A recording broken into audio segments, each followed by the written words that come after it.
We all had one. Maybe we still do. I'm talking about the dreaded boss. You know, the guy you can have a beer with. Maybe you can talk about soccer or baseball or even hockey, but there are some things that are off limits. I mean, absolutely forbidden. He could buy you a beer and they'd still be off limits. Hell, he can buy you a nice bottle of booze and they'll still be off limits if you're still sober enough to talk. My name is Archie, like Bunker, but Jones will do too. My wife's name is Edith. Now you see the connection and why we are often teased by our friends, neighbors, co-workers, and the lady who goes from table to table selling roses on our night outings. Archie and Edith Jones are me and my wife. We live in a big city and both make good money for the neighborhood we live in.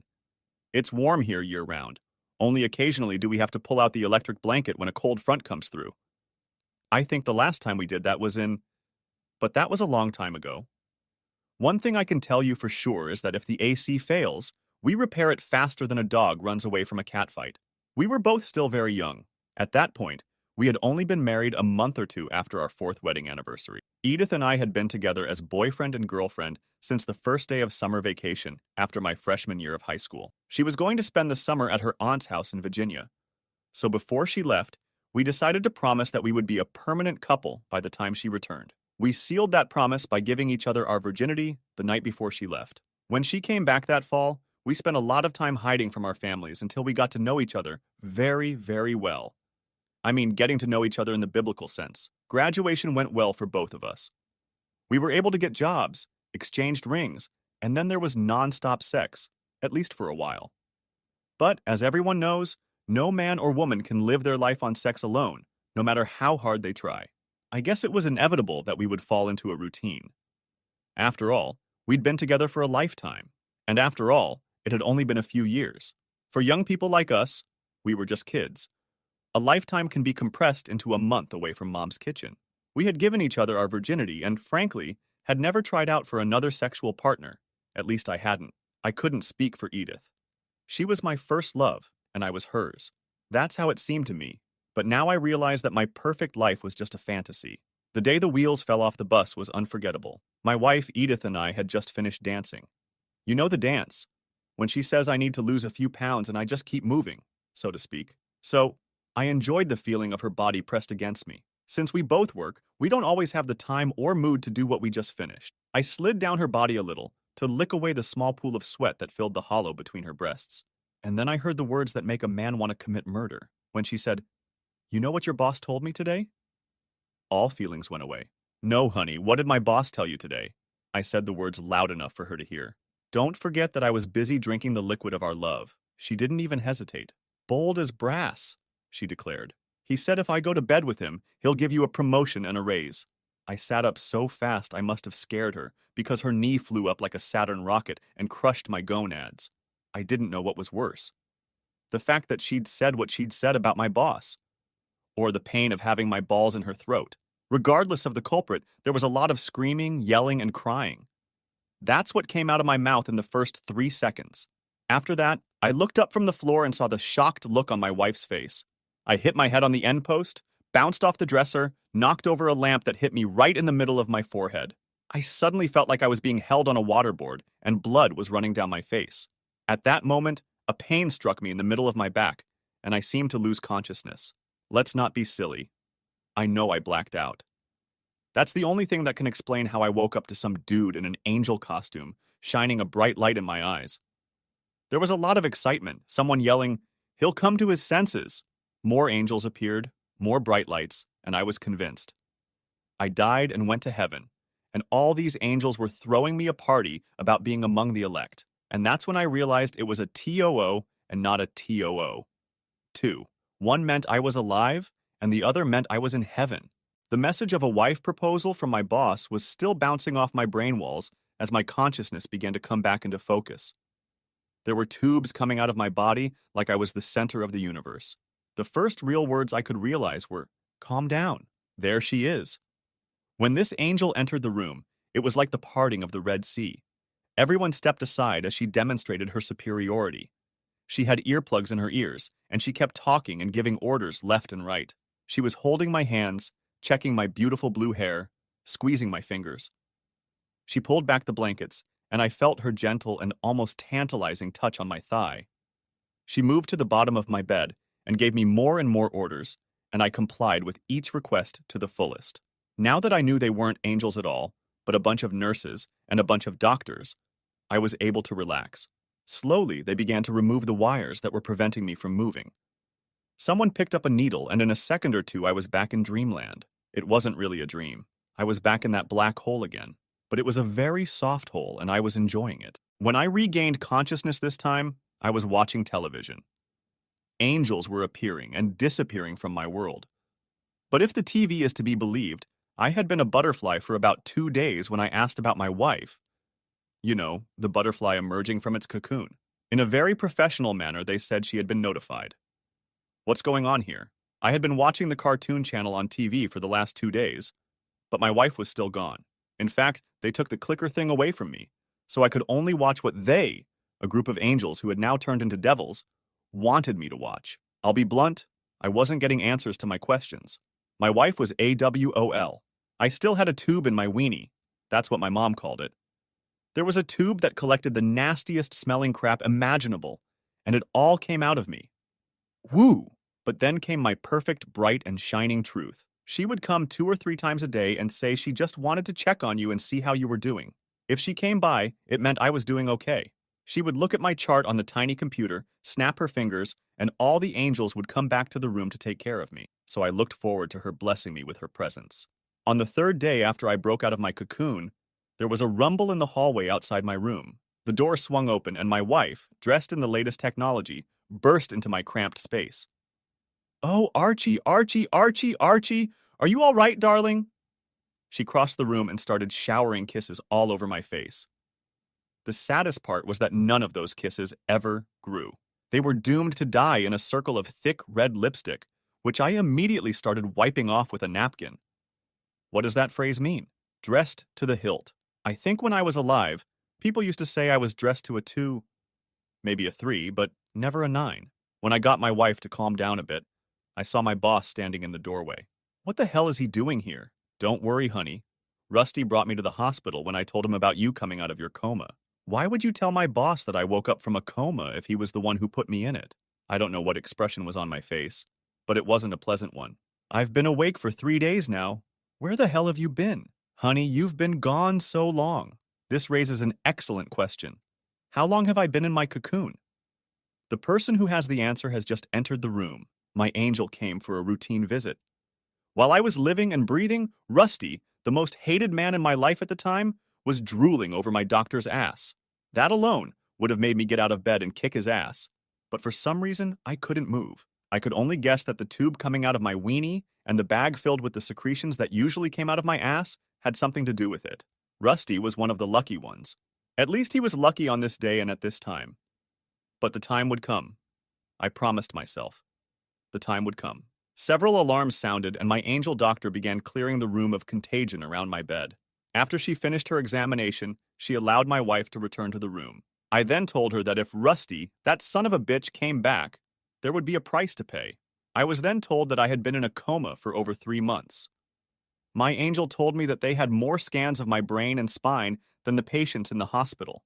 She said there was nothing wrong with the scans, but that I had severe blood loss at the time of the incident. There was a fear of brain damage, but they couldn't find any damage at that point. Apparently, I didn't have a brain, or the one I had was too strong to be damaged. It didn't make sense.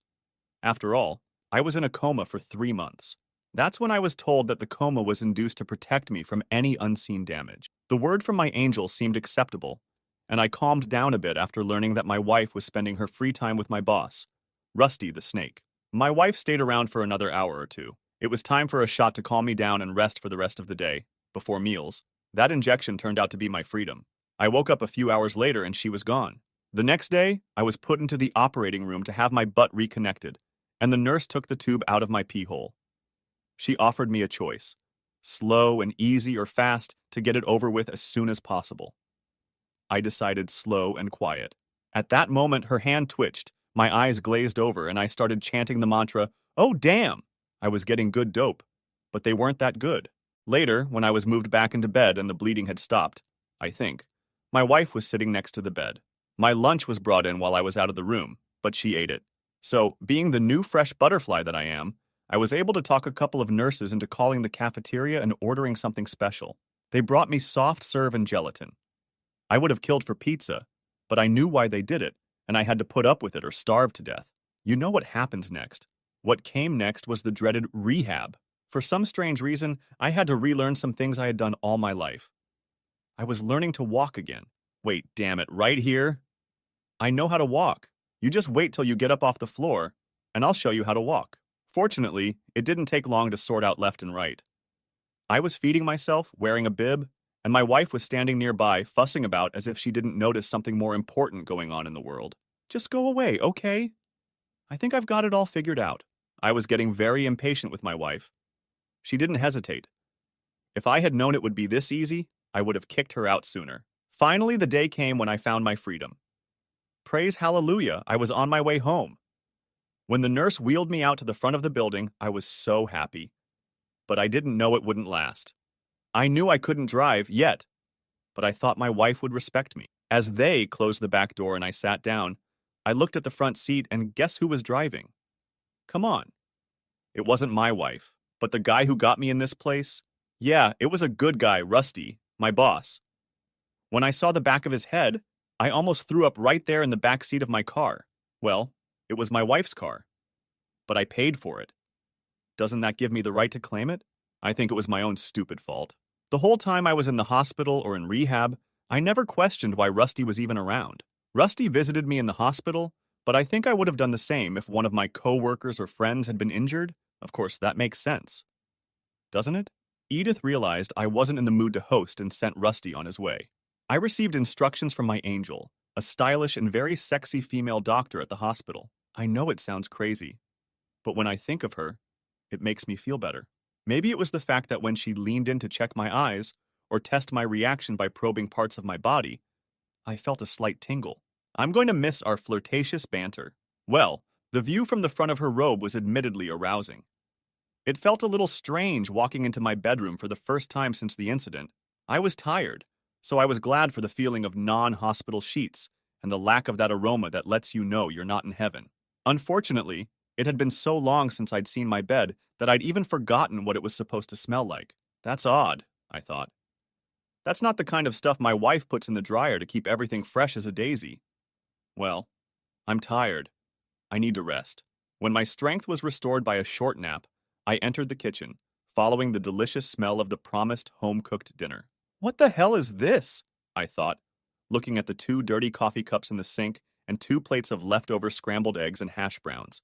They were accompanied by 2 sets of unwashed dishes. Who adds ketchup to scrambled eggs the way I do? I asked myself. After a second or two of further investigation, I realized it wasn't my wife. She doesn't add ketchup to anything. When she entered the kitchen, I was sitting at the table. I don't think I questioned her fidelity in any explicit way. But I'll tell you what. It's not like she was the only one who had sat at my dinner table in the last 3 months. As she walked by, she leaned over and kissed my balding head. Yes, there's a spot on the back of my head that's a little less covered in hair. Do you think we should talk about the elephant in the room? I asked. She put an expression on her face like she'd climbed out of a box of Cracker Jacks. What are you talking about, honey? You don't have to make a smug face and then wonder what I'm talking about.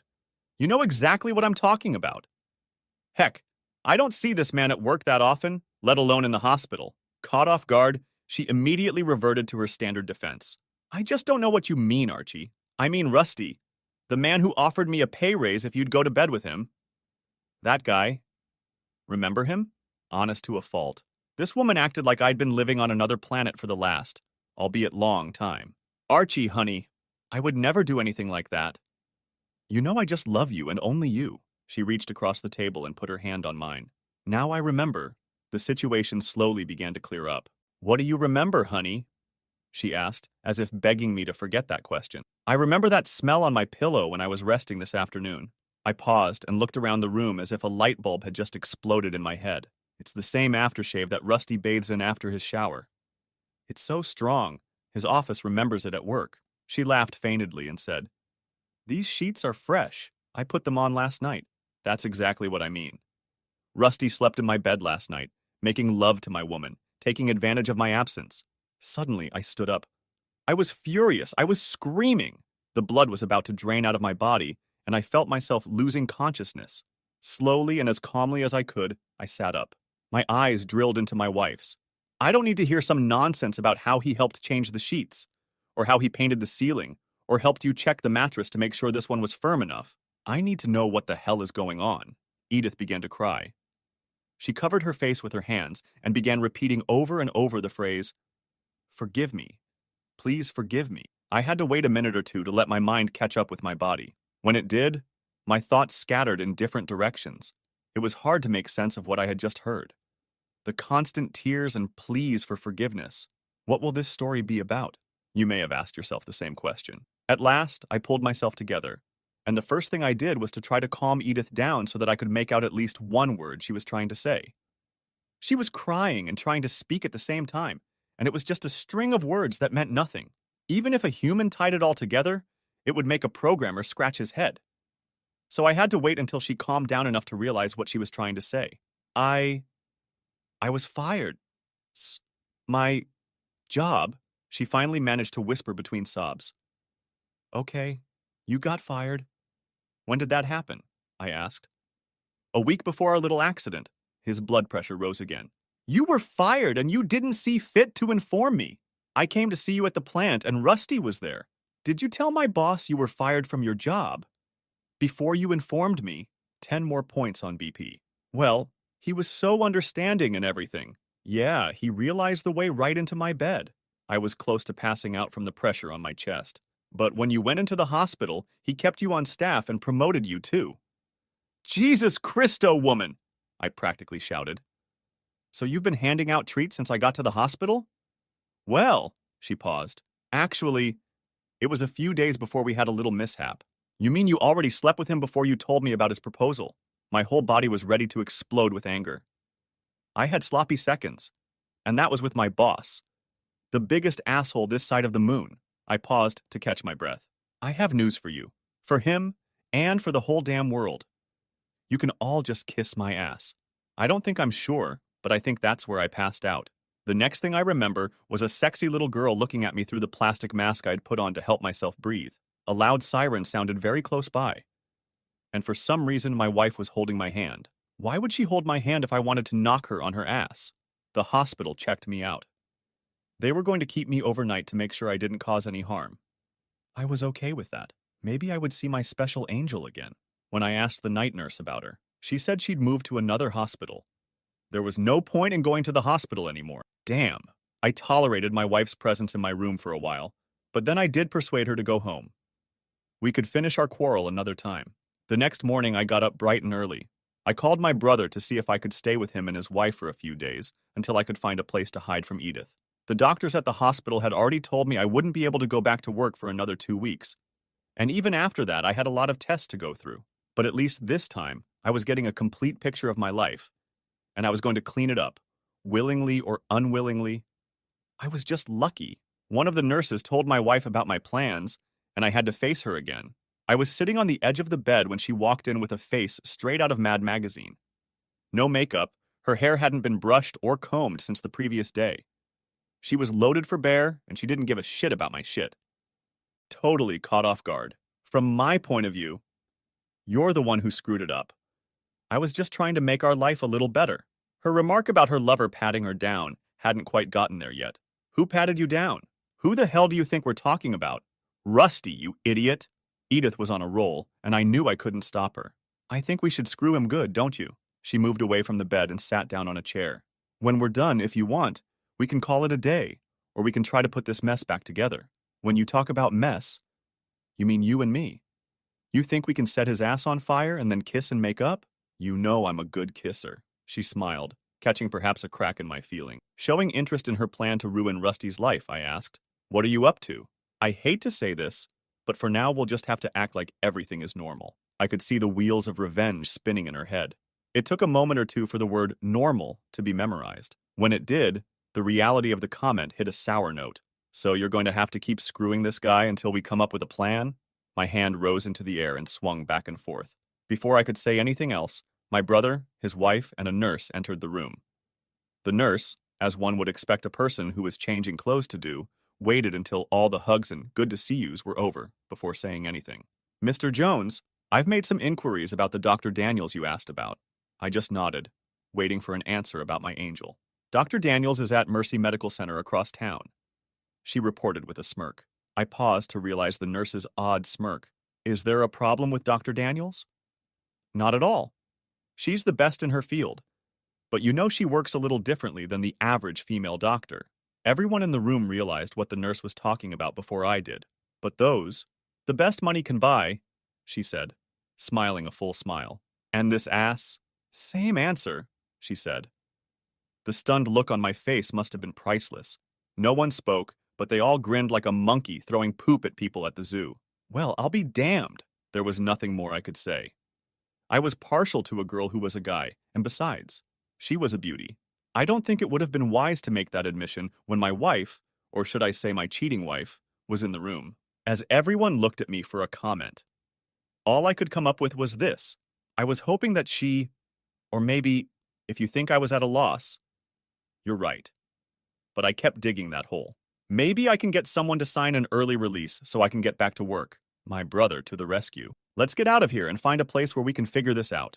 Just then, another nurse came in with a clipboard full of papers and instructions, and in another 30 minutes, we were on our way.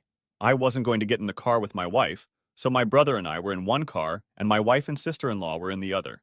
How bad is it? Asked my brother, John Paul. Yes, his name is John Paul Jones. We just call him JP. Without turning her face away from the window to look at him. It's really bad. What happened? Did you catch Edith cheating or something? When I turned to look at him, I saw all the unanswered questions on his face. Worry for me and Edith. I think it's, or something like that. I didn't catch her cheating. She decided to come clean on her own. How the hell does it work? He asked. Giving my brother my full attention, I told the story as I knew it so far, which wasn't much since I'd spent most of the last eternity in a coma. She lost her job and somehow confessed it to Rusty, my boss. That's all he needed. Rusty immediately stepped in and offered to help, making her an offer she couldn't refuse. I looked away, and she didn't refuse. So, what are you going to do? My marriage is a pile of crap, so I guess I'll go back on the market and see if I can find someone who's looking for the same thing I am. JP smirked. And what's that? Brother! When I realize it, I promise you'll be the second to know about it. We laughed as JP pulled his truck into the driveway.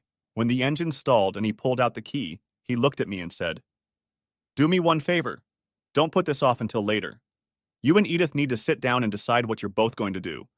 Then we can do with Rusty what you decide. He paused, and then with the most serious face I'd ever seen on my brother, he said, It's going to be hard. It might be harder than you think. But don't drag her along thinking that you two still have a chance to get through it all. I can tell you right now, I don't think either of you have the strength to fight for what you had. I didn't think I could answer now, but he was right. I shouldn't have put it off and let her think that there might be a change of heart or any chance that we could continue to live a lie. It sounded weird. I knew she had confessed her sins, and I was willing to hide my private thoughts.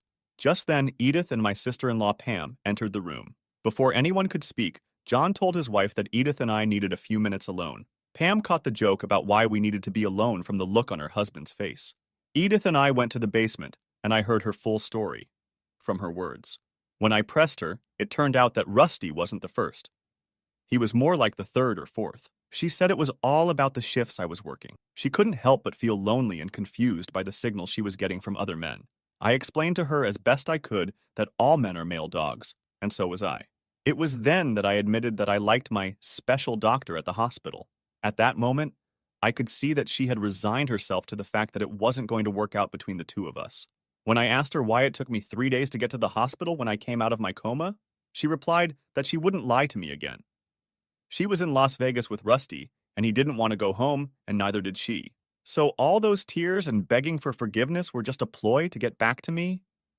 Archie, she said in all seriousness, you hadn't been with us for 3 months, and by then I thought I'd fallen in love with Rusty. So you just stayed with him instead of coming to me?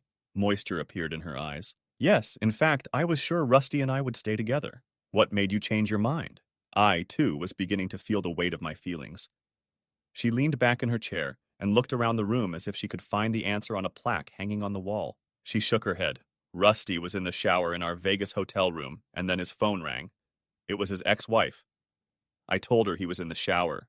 Instead of yelling at me, She immediately calmed down and told me what I had gotten myself into with Rusty. I hung up the phone, and when Rusty got out of the shower, I told him that his ex called and wanted to know when he was going to start paying child support. At that moment, the look on her face changed from confident to hateful. That same day, I got a call from the county health clinic saying I had gonorrhea for the second time. I brushed past her remark about gonorrhea. I didn't know he had kids, I said, chuckling quietly to myself. I didn't know either. I didn't even know he'd been married before. He has 3 kids and he has to spend one weekend a month with them. For some reason, she shook her finger at me. I've been dating him for no matter how long, and I still haven't seen these kids. I don't know how old they are, whether they're boys or girls. All I know is that he's a rotten shit when it comes to his kids. What does that say about him as a person? And don't forget, he patted you on the shoulder twice. I know she saw me smirk. I just knew it. Then why did you stay with him? If I tell you, you'll get upset. You'll start screaming again, and then you'll end up back in the hospital. You know one of us is going to file for divorce after getting revenge on Rusty, I said, stating the obvious. Knowing what I know now, I don't think you can surprise me. So we can be honest with each other. For the first time since this whole thing started, I wasn't furious. I looked at her face and saw in her eyes that she was no longer the same woman I had crossed the threshold of the house just a short time ago, 4 years ago. We talked about kids, a house in the suburbs, and maybe even traveling. But it wasn't meant to be. With a profound expression on her face, she began to lay out the painful truth. Do you remember when you accepted the application for the rotating crew at the factory? Of course I remember. We talked about it before I applied. I was going to get a raise that would take the financial pressure off me. Yeah, but we didn't realize I'd be alone. With both of our jobs, we were like 2 ships passing in the night. When you worked the evening shift, the only way we could communicate was with sticky notes taped to the refrigerator. Night shifts were nights that lasted forever. The day shift, when we were both free, you did all the cute things you couldn't do the rest of the time. Tears sprang to her eyes. But the worst was when we were only together on your long weekends. It was crazy. One weekend every 4 weeks. It was a harbinger of trouble from the start. Suddenly, I relaxed, realizing the reality that my marriage was over. I realized that she was right. She had cheated, but I was the one who had pushed her into unbearable loneliness. Perhaps we should both take responsibility. Have you ever told me what's eating you? No, you haven't said a word. I wasn't happy either, but all you had to do was open your mouth and let me know. Did I love her enough to fight for us? We had been married for a little over 4 years. We both recognized that we were probably too young to get married. At the time, we both wanted to get away from our families. We were both raised in not the best families. Let's face it, neither of us were happy. After a few minutes of crying, trying to realize that we would no longer be husband and wife, Edith put her arms around my neck and whispered, I'm sorry.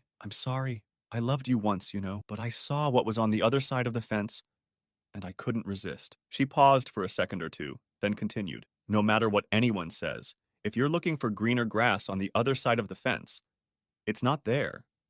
But the sex here is great.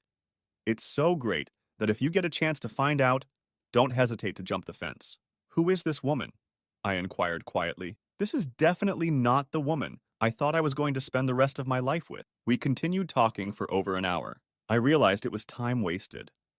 When she finally realized that I wasn't interested in the excuses or the details of her cheating, she agreed that we should join the others.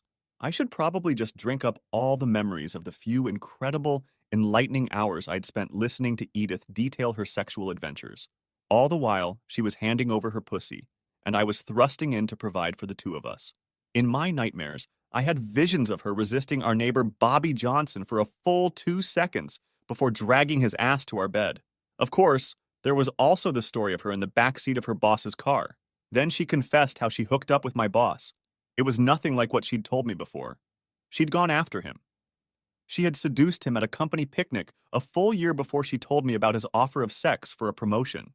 If she hadn't been fired by corporate HR for providing sexual favors to employees, she'd still be working. But no, not her. She had to fall in love with my boss, Rusty. Then she finds out that this good old boy Rusty is the biggest asshole in the Northern Hemisphere. Or so she says. When we walked into the family room, all I saw were a few empty beer bottles and 2 very impatient people. Well, guys, you've got this revenge thing figured out, so we can get down to business and call it a day. My brother was the first to ask, "How the hell do you think we're going to figure this out? We don't even know this guy." That's when my ex-wife took the initiative to tell everyone the details of what she knew about Rusty and what we were up against. I shared what I knew, and when all was said and done, no one knew the asshole better than they did before. Everyone had another round of beers and agreed to meet up in a week. In the meantime, I would stay with John Paul and his wife. As far as Edith was concerned, I didn't give a damn. I waited until the following week to call the lawyer to talk about the divorce. I found his name and number at the bus stop. He handled divorces at what I thought was a reasonable price. Of course, by this time I was willing to pay anything to get rid of Edith. The next morning, I called Edith to let her know my decisions about the divorce, and she said she would agree to whatever I thought was fair. Look who's talking about fair. I lived in a world of hard work and masturbation, and she lived in the world of some famous or infamous porn star. I was determined that what goes around comes around. I was going to get that SOB. The evening of our next meeting was like a bad night. We each had a whole week to figure out the best way to get even with Rusty and break his back. No one had any good ideas except to shoot him as he got into his car to drive to work. We could make it look like a gang attack. The vote was 3-1 in favor of that idea. Edith was the only one who thought it was a good idea.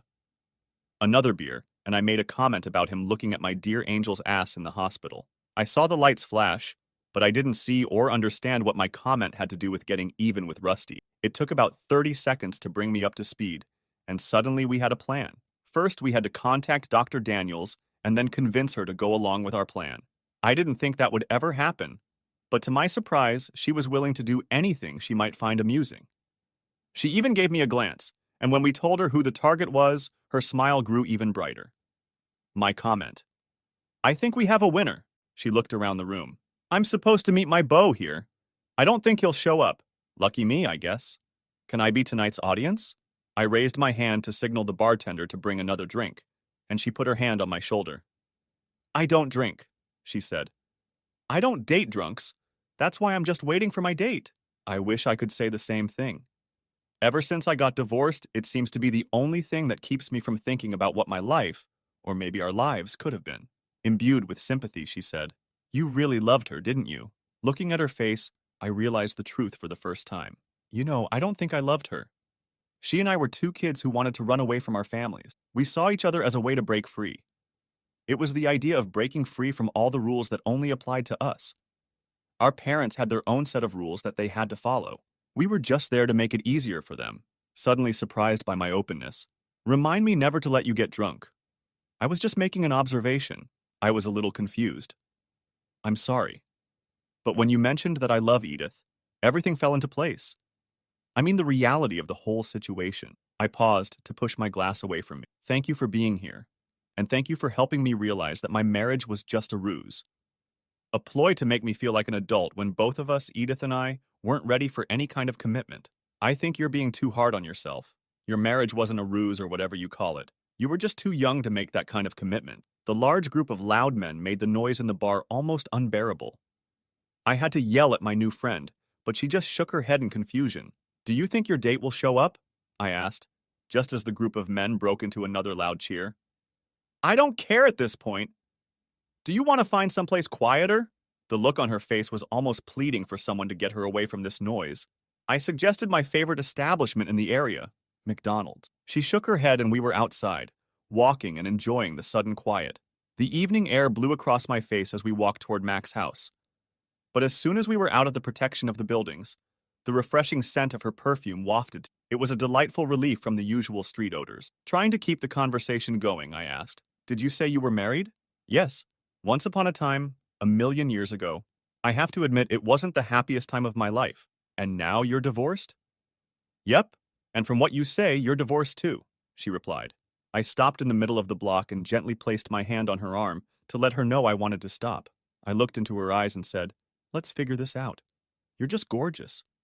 You have curves that most women don't have, and you're put out at a bar you never go to because you don't drink." She smiled broadly. "And I'm being taken to a fast food joint so we can talk about things that have nothing to do with the case." She paused. "And to top it off, I'm being taken there by a man I've only seen once. How does that fit into your twisted mind?" "Well, I want you to know that I'm going to register for school, and I have every intention of becoming a millionaire someday." She almost burst into laughter, but then stopped herself. "I hope you do." I hope you get that degree and turn it into $1 million. We both paused. You'll be a good millionaire, and I'll be able to say I once knew you. It was pretty unpleasant. But I was determined to get through to this woman, no matter what it took. We found a booth and enjoyed each other's company for a few hours when she decided it was time for her to leave. She called an Uber, and when she went outside to leave, I slipped into the car with her. "What are you doing?" she demanded. "I hope you don't think I'm just going to let you leave at sunset or moonset, or whatever it is that's going on tonight. I need to know where to pick you up for our next date," said I. The driver had to insert his 2 cents into the conversation, but the fuss was soon over when she said it was okay. She handed him the card, and in a second or two, we were on our way. "What was on the card?" I asked. "My address. He needs to know where he's taking me." A wide smile appeared on her face. "If you had asked for my address, you could have gotten a postcard too." We both started laughing. "Is your phone number on this card?" She pulled another one out of her purse and scribbled the number on the back. "Here, now you have everything you need." As she got out of the car in front of her address, she turned around and said, "If you don't call, I won't lose sleep." When Uber dropped me off at my house, the first thing I did was call the number on the back of the card. She didn't answer. She gave me the dial a prayer number. I went to bed and slept for about 30 minutes for the rest of the night. To avoid falling for her dirty trick, I stood in front of her door at 6 o'clock the next morning. I pressed the doorbell and waited for her to answer. It seemed like an eternity, but when she finally answered, I asked her if she had the wrong number or if she was trying to convert me. When she said she wasn't dressed, laughter erupted from the speaker. At that moment, my mind went to work. "I'm not here to see you dressed. Then what do you want at this hour?" I paused for a second. "Coffee would be nice." "It'll be tea." A slight chuckle could be heard in her voice. "I live in number 3 at the end of the hallway on the second floor." The door jingled, and I squeezed my way inside. After climbing one flight of stairs, I wondered if this was the best way to make an impression. I knocked on the door 3 times. There was no expected pause. The door opened. It didn't peek around the corner of the door, but opened wide. There stood a beautiful blonde woman with disheveled hair, wearing a nightgown that barely covered her thighs. I think my shock was greater than hers. From the way I was greeted, she wasn't shocked at all. "You didn't call?" She smiled and then burst into a full-throated laughter, backing away from the door to let me into her apartment. "Oh my God," I thought. "Where has this vision been all my life?" There, standing straight and full length, stood the sexiest woman I'd ever seen. Her blonde hair was thrown back because she was trying to comb it with her fingers. She was wearing an old, tattered white t-shirt that covered her body 3 inches above her knees. The fabric was old and very, very thin. Her light brown nipples showed through the fabric as if she wasn't even there. In my opinion, she might as well have been naked. She spoke first. "I thought you were going to call. You know it was the wrong number." "Yes, and I'm happy to report that you're the first person to manage to crack the code." She took my hand and led me away from the front door. "The code to get into my panties," I stuttered. "But you're not wearing panties." "It's not worth wasting time. Besides, you forgot to kiss me goodnight." "It's not because I don't want to." At that moment, she found herself in my arms. The first kiss was tender and tantalizing. The second kiss was filled with passion and desire. By the time the hour was up, she never once told me that I needed to lose a few pounds.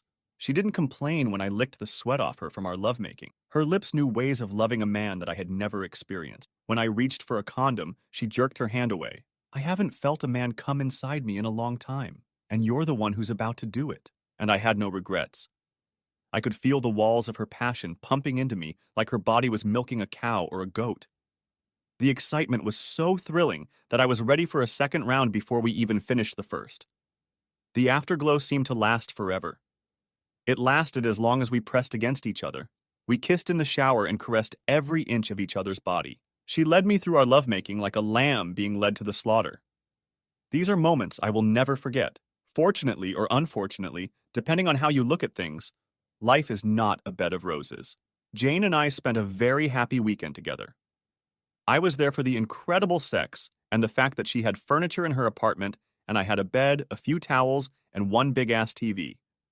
I knew Jane was about 6 years older than me, but I was still happy that I was the one giving her pleasure at night. At least I felt like I was making her happy. She came home Tuesday night, a week after I had sort of made my way into her life. And there I was in for a big surprise.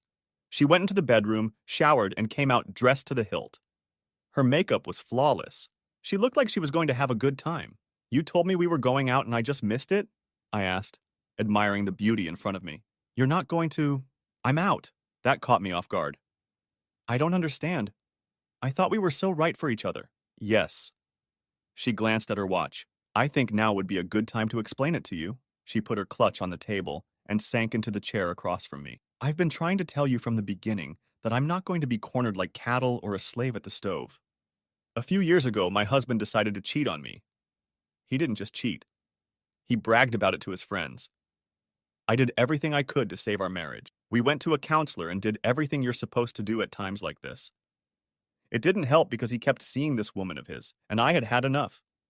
I divorced him. She rose from her seat and grabbed a bottle of cold water from the refrigerator. He was having the time of his life, and I was sitting at home twiddling my thumbs. I interrupted to ask, "What did you do?"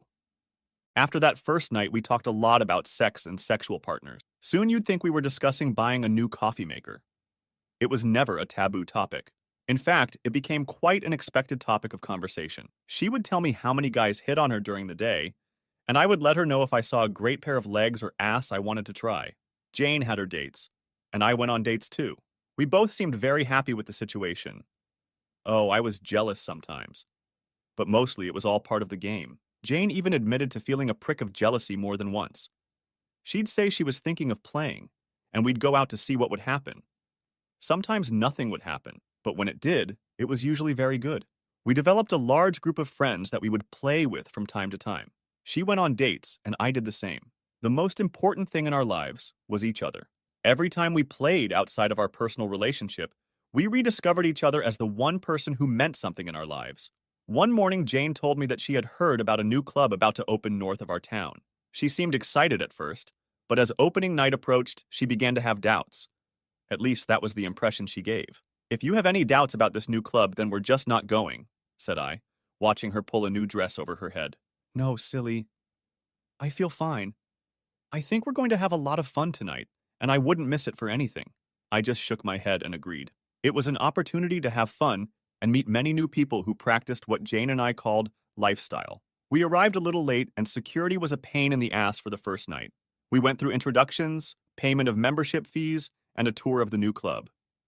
It was bright and shiny, and it was packed with people with about the same views as Jane and me. That first evening, we were in for a few surprises.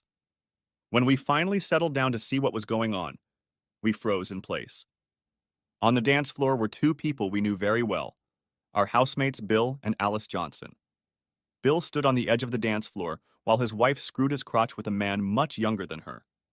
But while Bill was watching his wife, he kept rubbing the front of his pants as if he were masturbating without taking his cock out.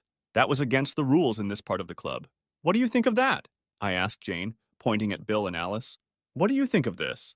Jane pointed to the other side of the bar. Walking across the dance floor toward us were my ex-wife and her new boyfriend, husband, lover, whoever he was. "Hey Archie, how's it going?" I stood up from my seat and smiled. "I never thought I'd see you here." "See? You thought you knew me, and you knew nothing." She held out her hand to Jane, and the conversation continued. I couldn't believe what the two women had just discussed. All around us, people are going about their business, and I'm stuck listening to my ex tell Jane all the details of her life after we divorced. Edith's new buddy is throwing glances at Jane, and I'm trying to get him to leave and find someone else. Suddenly, I felt the back of Jane's new shoes slam into my shin. Then, like a quick-thinking woman, she pretended she had an urgent phone call. She made up some story about an accident, and we excused ourselves from Edith's relentless onslaught. Before I could say goodnight to her, I was dragged out of the club. As we got in the car to head back to town, I asked Jane if she was okay. "I thought you couldn't have a cell phone at the club." "I'm an EMT, Archie. They should be able to contact me no matter where I am." She spoke in a stern, staccato voice that made me think I was in trouble. I just turned my head and pointed the car back into town. When we pulled up to her apartment, she didn't say a word. Something had happened, and I wasn't sure I wanted to know about it, whatever it was. Once inside, I was sort of waiting for what was about to begin when Jane looked at me with a very serious look. "Archie, I need to know. Do you love me?" I was stunned by her question. "Of course I love you." "Why are you asking me that? I tell you every day that I love you. I know you couldn't hear everything Edith and I talked about tonight. But tomorrow, you and I are going to be married." Now she was crying. "I never thought I would say this to any man. But you're the only one who loves me, understands me, and will keep me safe forever. So if it's okay with you, will you marry me?" Now I was crying. Well, just a little.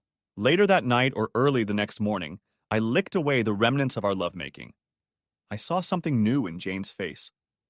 For the first time, I noticed the peace, the calm, the comfort on the face of the woman I had just agreed to marry. I wanted to see that expression on that face in my life for the rest of my days. You'd think that would be the end of all our shenanigans. Oh, my friend, this is just the beginning. Jane and I got married and we're still happy as pigs and shit. We have no kids, no pets, no prospects. We're still playing. In case you're wondering, she's on a date right now with a guy who was hitting on her while she was buying ice cream. I can't wait for her to come home and tell me about her escapade today. Every once in a while, I get to watch. She likes watching me with another woman, but I think she likes it because she knows that when I ejaculate, she'll have a chance to enjoy the pussy she just screwed. Yes, it goes both ways, but I'm still women only. As for things like limits, they still exist. You've heard the old saying, don't litter where you eat. It is as true today as it ever was. Yeah, I got my degree, but I'm just a little short of my first million. But we're working on it. By the way, Rusty and Dr. Daniels are now married. Rusty is paying alimony, and everyone wonders who the man is in their relationship. My guess is Dr. Daniels. It doesn't really matter except to Dr. Daniels and Rusty.